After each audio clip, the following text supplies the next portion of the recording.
All right, everyone. Hello, Rebecca Rhodes here. Welcome to our first live here on Facebook. Thank you for being here. We've got a lot of fun things to talk about. I hope you enjoy it. All right, so here's the plan. I'll talk about my background, how I got into the art business, and then I've actually got a list of questions that you've provided. So, talking about growing up. Well, I grew up in central Pennsylvania. Amish. My neighbors were Amish. Rural. Mountains. Fields all around. It was great. I come from a family of artists, musicians, teachers, writers, working in the church. My father is an artist. He was a teacher. He taught high school choir. No, not just high school, I think middle school too. He was a choir director. He owned a bookstore. My mother was a nurse. She's a great writer. She was a singer. She sang in my father's choirs. My sisters took care of the horses. I played trumpet. In my early years, maybe, I guess from the age of 2 up to about 5th grade, I would draw all the time. And so did my older sister. I can't remember if my younger sister did, but constantly drawing and doing art. But then in 5th grade, they offered music in the schools, and we had a trumpet sitting around. So I picked up the trumpet, ended up being pretty good at it, and that pretty much took over. The music took over for the rest of high school, into college, for the rest of my life, up until I was about 48 or so.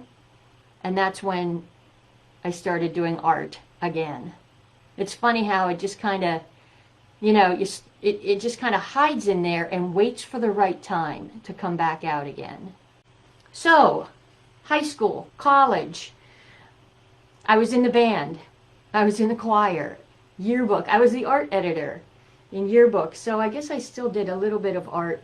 Yeah, you know what? Come to think of it, I did, I created the cover of our yearbook in my senior year, but really music was taking over. I was a music major in college. I went to Westchester University in Pennsylvania, trumpet, but music education. Taught music in the public schools for 27 years. Taught choir, band, music theory, good memories. Learned a lot, which I think prepared me for what I do now. Taught music technology, which I love technology, and I think that really helps with what we're doing now with the school. It's funny how, there are different chapters in your life, and the first chapter prepares you for the second chapter. Teaching prepared me for what I do now, and that was a great time, but now it's time to do this. And life is funny like that. Other things that I like to do. Okay, I play trumpet. You want to see? Here's my trumpet.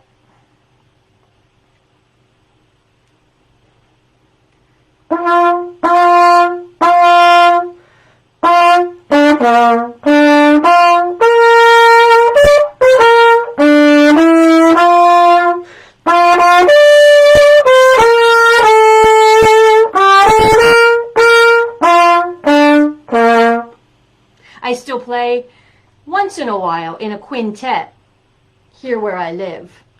Not as much as I used to. Used to be really good. Don't practice enough anymore. You got to practice, right? Let's talk about how I got into watercolor, because it did happen later in life.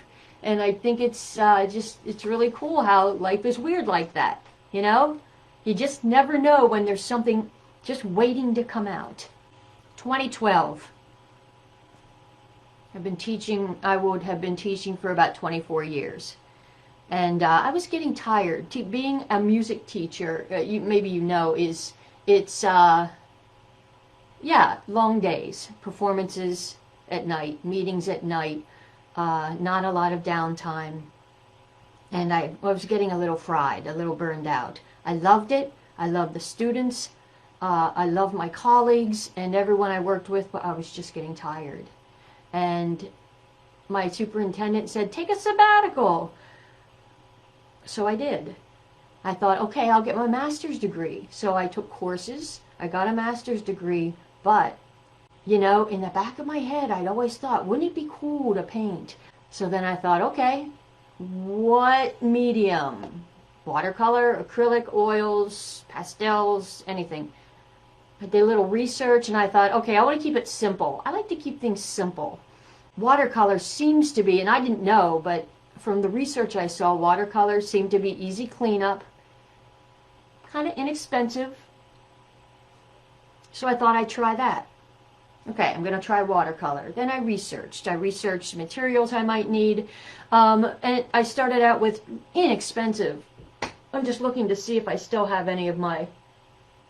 No, I don't. My original watercolor paper. I bought cheap paper, cheap brushes. Through research, I found that Cotman was a good brand for beginners and it wasn't too expensive. So I started with that.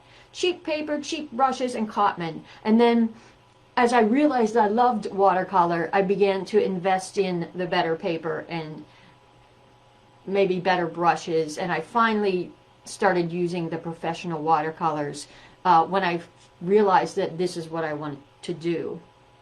Yeah, so, and as far as learning, I did tons of research. And what I found was I would type in Google, first I was interested in botanicals and animals. So I would type in watercolor cat and all these images would come up. And I would go with the images I was drawn to.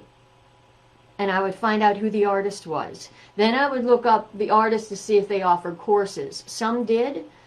Some offered tutorials, just like text-based with images. And that's how I discovered artists that I like to follow. And I think that's probably how many of you do it too. So I found text-based tutorials with images, and I would just start painting. My first painting was a tree, and I was going to dig it up and I forgot. Sorry about that. Maybe I can share some of those images next week. I was so proud of that, I showed everybody. It was just a YouTube video. And yeah, I looked at it, I'm like, oh my goodness, that's really good. I think I can do this. And then as soon as I had that confidence, I kept going. So I found Anna Mason because I was interested in botanicals first. And she fit my style. Realistic, detailed. I'm drawn to that kind of thing. So I took some of her courses. She's great, right? I just loved it. Her flowers are, and I remember, yeah, in 2012, coming towards the end of my sabbatical, and I was taking Anna Mason's courses, and I was starting to get sad, thinking, I got to go back to school. I got to start teaching again, and I'm not going to be able to paint as much. And I was starting to get, yeah, sad about it, like nostalgic, thinking, this is the last time I'm going to have time to paint this red pepper. And I remember I emailed Anna when I had to go back to work and I had to cancel my subscription. I said, I'm sorry, I have to cancel, but I have to go back to teaching again. So, and she was nice, she replied. But yeah, thank you, Anna Mason. You're the one that got me started. I also like Billy Shoal. And Jeff Kersey, he does landscapes. Now, that is one thing that I don't do yet, is landscapes. Because I haven't found a teacher to teach me how to do it in the style that I'm looking for. But, you know, the fun thing is, there's a lifetime's worth of things to paint. So, I mean, that's just, it could be overwhelming, but that's awesome. My first online teacher, or the first place I went to learn watercolor painting, I found this guy, and he's still on. His name is Captain Watercolor. That's where I learned all the basics. Captain Watercolor. You gotta look him up. I mean, that's how I learned. Then I found YouTube tutorials. I found Anna Mason, and I did some botanicals, but then I started heading towards animals, because that's what I was really interested in. And I found artists that painted in the style that I wanted to paint. And yeah, I'm just thinking, there weren't any, at that point, there weren't any teachers that I could learn from. I had to develop my own style. 2013, I went back to teaching. and there wasn't time to paint anymore. And I hear this from you. You know, you try to go back to it, you think, oh, goody, on Saturday I can paint. That's not enough. I realized I was losing the techniques. And I knew I needed to paint more often, but yeah, there was just no time when teaching. And I found, so 2013 I taught 2014, and it started to become all I thought about was painting. And I started to get a little frustrated. And I remember finally deciding, and I told my husband I want to retire. And I think he was pretty scared. He was scared, but he supported it, even though he wasn't convinced it was going to work. I think he was humoring me. I don't think he thought I was going to do it, but I retired. And, you know, it's funny, so many of my former students and colleagues became clients when I painted pet portraits. Isn't that funny? And I still hear from them. Okay, 2015 I retired from teaching to become a full-time artist. It was pretty scary. It was very scary because I had an idea, okay, I'm going to try selling online. I'm going to try art shows. This online teaching wasn't in my mind, or maybe it was like just like a little idea. I didn't even want to do it. I didn't want to teach for a while. I was just kind of a little bit worn out. So 2015, 2016, I experimented, and those were the scary years. I was painting all the time, and I experimented with selling my art online, and that was okay. Brought in a little bit, not much. I experimented with commissions, which was much more successful. I also experimented with attending art shows, which was fun, but a lot of work. I think the lesson there is, if you want to be a full-time artist, that's great, good for you. You probably need to experiment and research to see what works for you, because there's a lot of things out there that you could try. So I tried selling my art online. I think if I would have put more time into it, it would have worked, but I found that I just wasn't excited about doing that. Commissions I was excited about, and I'll tell you how I got started doing commissions. This is, at this point, I'm doing pet portraits, mostly. I'm doing other things too, but it was all on Facebook and through my husband's softball friends. Isn't that funny? I started creating paintings, and I would give them away to family, friends, and word started getting out. And people would start being like, hey, I want to pay you for this. Well, then I had to research and work out how much I'm going to start charging people. But word got out and requests began to come in. It's funny. Yeah, I don't think I did any kind of advertising. The only advertising I did was when I started going to shows. Okay, I thought, all right, now I want to expand my commissions, see if I can get more. So I did some research in the winter, because shows tend to be in the summer, and I specifically look for animal-themed shows. And we have a lot of dog shows around here. So I went to a couple shows. It maybe cost $30, $50 to attend the show. Now you do have to buy some equipment. Again, I had to go back and research, what equipment do I need to attend an art show? Like, I had to buy these walls to hang my paintings on. I had to learn how to frame paintings. I had to learn how to do prints. Figured all that out. And a lot of it, research, and you got to experiment and see what works for you and what doesn't. And it just takes time. And plus, we've got this great, Facebook group, and we have, in our school, we have our community where we can ask those kinds of questions and help each other out.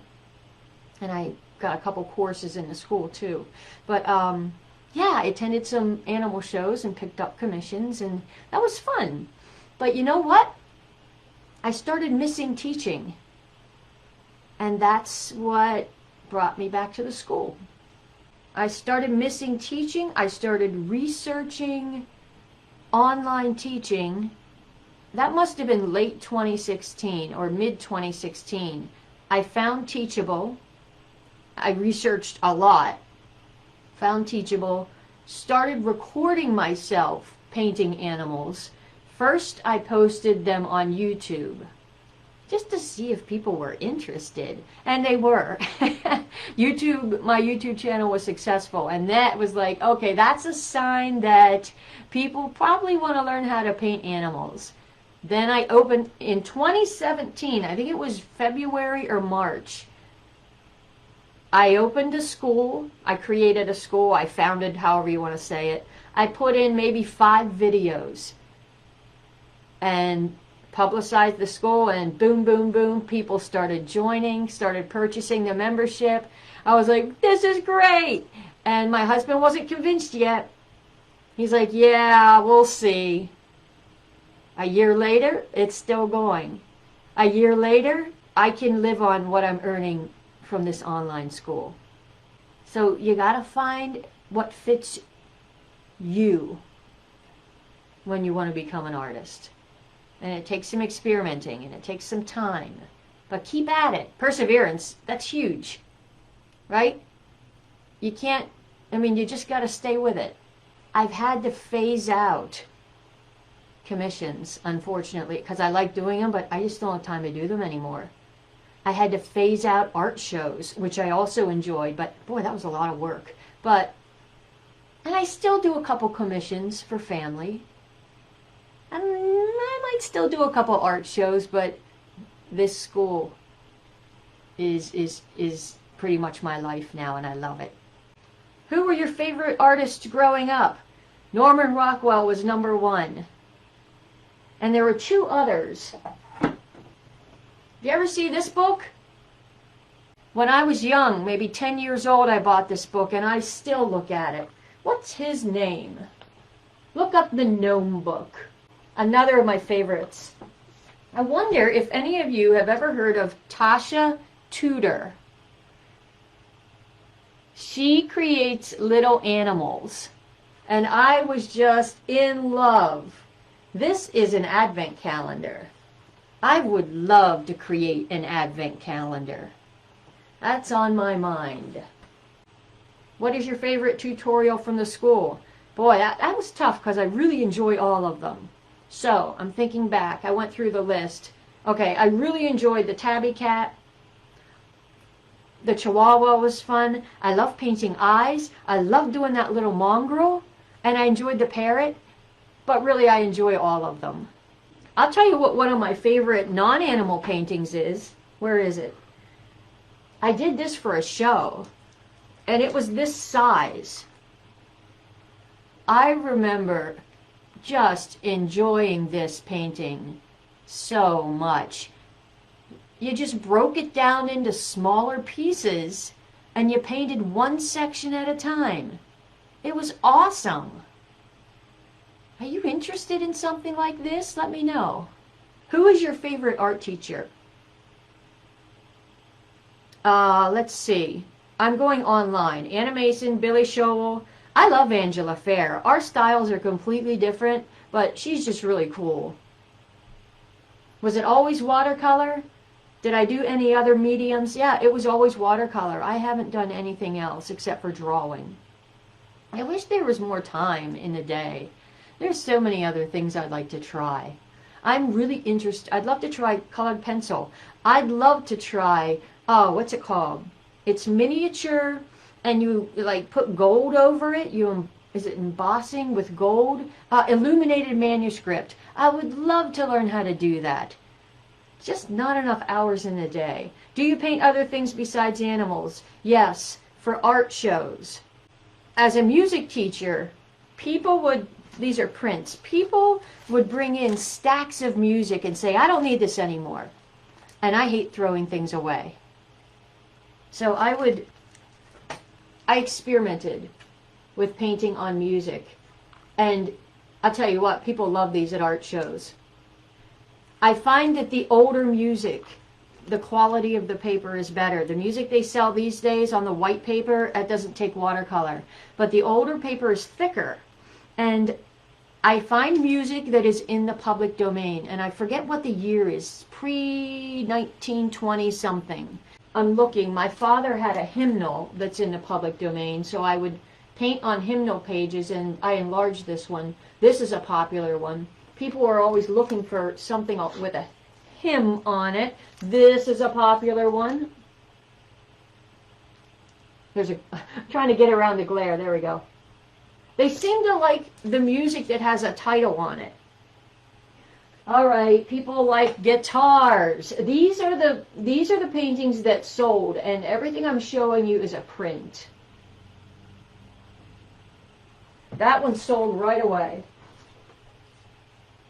This is an original, actually. I just thought it'd be fun to paint her. Can you tell who she is? Music subjects. People like music subjects. That's it. That's a print. The original is gone. This is a print. I love painting instruments, as you can see. I love the detail. People like butterflies.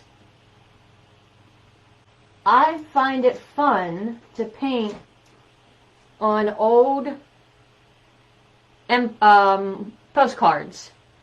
So I go to antique stores and I paint on the postcards. I'm just trying to figure out the best way to frame them. I would love to find a way to frame that people can see the front and the back. What's the most profitable part of my business? Yeah, the most profitable part of the business is the online school. But if I wanted to become a full-time pet portrait artist, I think I could do that. It's just that, you know, you got to choose. There's only so many hours in a day. What makes you happy about the school? Everything makes me happy, except for having to pay taxes. No, I love painting, and you make me happy. Talking with you in our Facebook group and in our community, helping you, answering your questions. This is a solitary existence. It's just me and the cats at home during the day. And going from teaching where you're around, where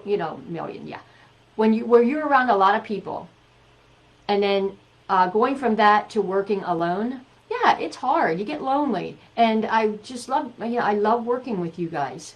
Thanks so much for being a part of this. Okay, guys, you're great. Thank you so much. And I'm going to sign off. Have a great day. And this was tons of fun. And now I need to get back and finish my painting for the day. See ya!